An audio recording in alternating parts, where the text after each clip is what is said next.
Olá, alunos, sejam bem-vindos a mais um vídeo no canal. Eu sou o professor Erickson e na última aula nós falamos sobre classificação de conjuntos. E na aula de hoje nós vamos resolver 5 atividades para pôr em prática tudo o que nós vimos na última aula. Então, se você é novo por aqui, se inscreve e ativa o sininho para você ficar sabendo de novos vídeos. Então, vamos para as questões.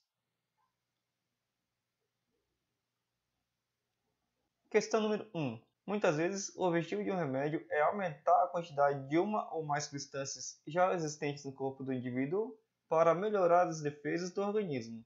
Depois de alcançar o objetivo, essa quantidade deve voltar ao normal. Se uma determinada pessoa ingere um medicamento para aumentar a concentração da substância A em seu organismo, a quantidade dessa substância no organismo da pessoa, em relação ao tempo, pode ser melhor representada pelo gráfico. Então, como diz o enunciado, após tomar o remédio, ele vai aumentar a quantidade dessa substância e depois deve retornar para a quantidade inicial.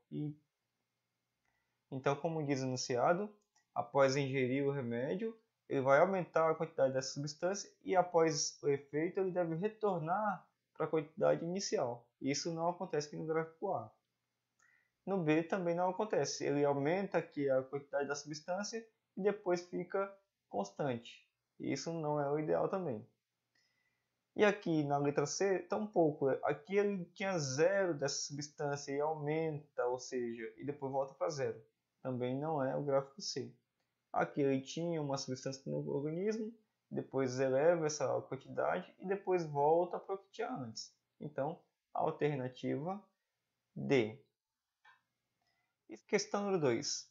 Considerando a função f de p em q, representada pelo diagrama abaixo, indique as sentenças verdadeiras e falsas. Então temos aqui os diagramas e a primeira afirmação é: a função f é sobrejetora? Então, se você não lembra o que é injetora, sobrejetora e bijetora, dá uma conferida no vídeo que eu vou deixar aqui em cima e aí você vai poder aprofundar um pouco mais sobre esse assunto para poder voltar para cá e entender um pouco melhor. Mas aqui temos algumas dicas, tá? Um pequeno resumo. Para ser sobrejetora, não pode sobrar elementos em Q. Então, uma dica de sobrejetora é não sobrar elementos. Para ser injetora, os elementos em Q não podem receber mais do que uma flecha. Veja que o elemento M recebe 2 flechas, então esse daqui não será injetora. E para ser bijetora, cada elemento em P se une com um elemento em Q, desse modo aqui. Cada elemento com o seu representante. Então veja que no segundo conjunto aqui não vai sobrar elementos e não vai ter elemento que vai receber mais do que uma flecha, certo? Então vamos às afirmações. A função f é sobrejetora? Se é sobrejetora, não pode sobrar elemento. Portanto, a afirmativa é falsa. A função é injetora? Para ser injetora, os elementos não podem receber mais do que uma flecha. Então, esse daqui recebeu 2 flechas, não é injetora. Falso. Retirando-se o elemento Q, a função torna-se sobrejetora? Se tirar Q, não sobra mais ninguém. Se não sobra, é sobrejetora. Então, esta é verdadeiro. Se a flecha 2 ligasse B com Q, teríamos uma função bijetora? Então, pega a flecha 2 e liga B com Q. Então, veja que M só vai ter uma flecha recebida e não vai sobrar ninguém. Portanto, vai ficar parecido com essa daqui, certo? Então, sim, ela será bijetora. Se retirarmos a flecha 2 e o elemento B, teríamos uma função injetora? Se eu retiro a segunda flecha, esse daqui só recebe uma. E não tem esse elemento aqui, continuando sendo função, e ela será injetora. Então, verdadeiro. Portanto, a alternativa E. Questão 3. Considera a função f de r em R tal que f de x é igual a f de x mais p, tal que x pertence aos reais e tal que p é igual a 4 e f de meio igual a 2. Podemos afirmar que f de 17 sobre 2 corresponde a... Então, para começar, quando ele fala f de x é igual a f de x mais p, ele está falando que isso daqui é uma função periódica. Ou seja, o p vale 4 e a cada 4 unidades o resultado será 2. Tá bom? Como ele diz aqui.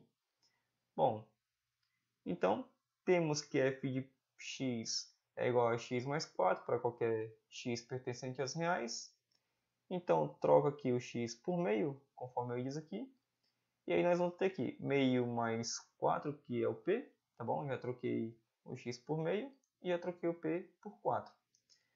Bom, quando tem uma fração somada com um número real, basta fazer assim, ó. 2 vezes 4, 8.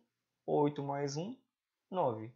E o 2 aqui de baixo repete, tá bom? O 2 aqui de baixo só repetiu. E aí, o que acontece? F de 9 meios é igual a 2, tá bom? Então, agora eu vou fazer aqui. F de meio é igual a F de meio mais 2 vezes 4. De onde que veio esse 2 vezes 4? Não sei. Lembra que é uma função periódica.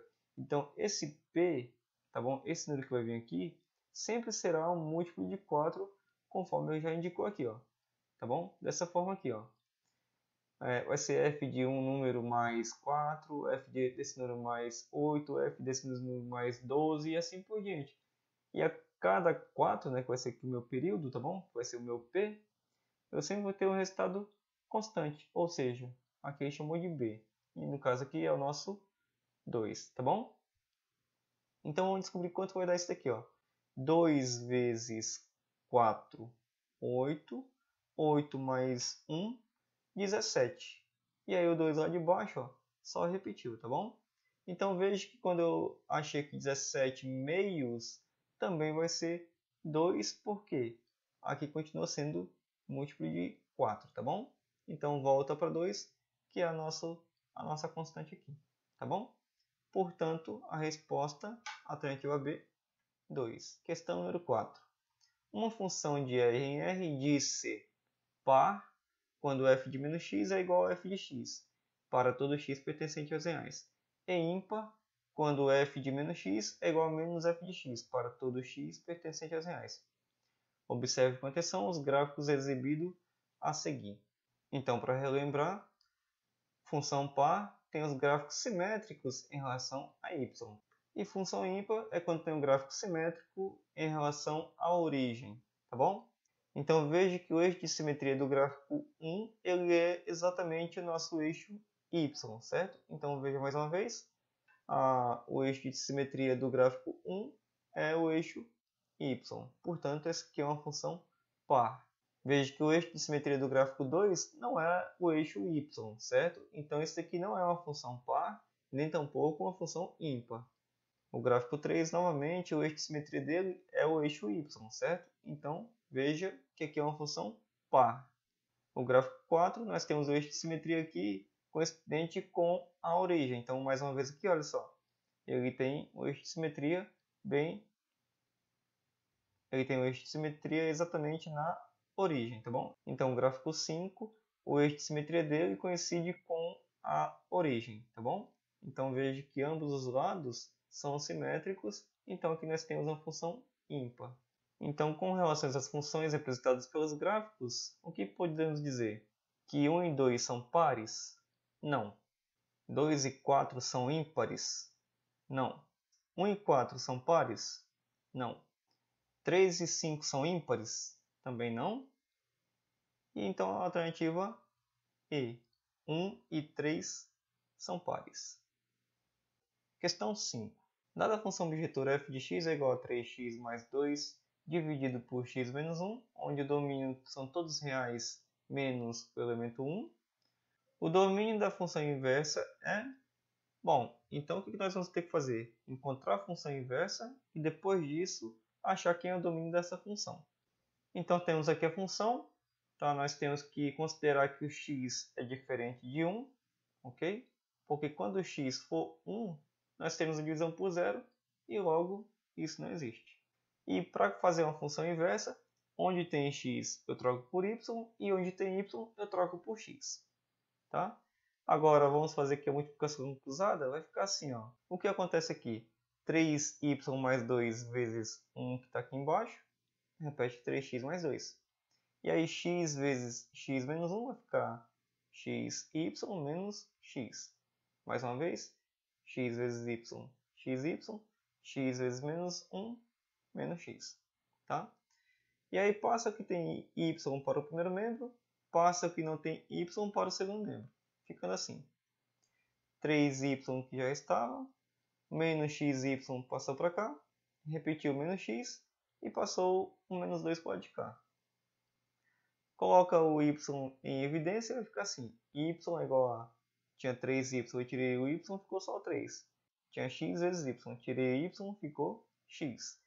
Do outro lado apenas repete. Agora, o que está multiplicando, passa para o outro lado dividindo. Vai ficar assim. Y é igual a menos x menos 2 sobre 3 menos x. Bom, para ficar esteticamente melhor isso daqui, eu vou deixar aqui na frente também o x, tá bom? Só que para não ficar menos x e aqui menos x, eu vou multiplicar tudo isso aqui por menos 1, né? Invertendo os sinais, tá bom? Então vai ficar, ó, era menos x, ficou x, era menos 2, ficou 2. Era menos x, ficou mais x, era 3 positivo, ficou menos 3, tá bom? Encontrei a função inversa, mas o que ele pede na verdade? Ele pede o domínio da função inversa. Então, o domínio, na verdade, são todos os reais. Só que aqui tem uma coisa que não pode acontecer. O que não pode acontecer exatamente? O x aqui não pode ser 3. O meu domínio será todos os reais. Mas x menos 3 tem que ser diferente de 0. Tá? Então, se x menos 3 é diferente de 0, o que acontece? Eu pego esse 3 e vou passar para o outro lado. X tem que ser diferente de 3. Veja, porque na hora que x for 3, 3 menos 3, 0, e nós vamos ter aqui uma divisão por 0. Então, x diferente de 3. Portanto, a alternativa A, o domínio são todos reais, menos o número 3. Por quê? Porque x diferente de 3. Quando eu admito x igual a 3, trocando aqui 3 menos 3, 0. E a divisão por 0 é um absurdo.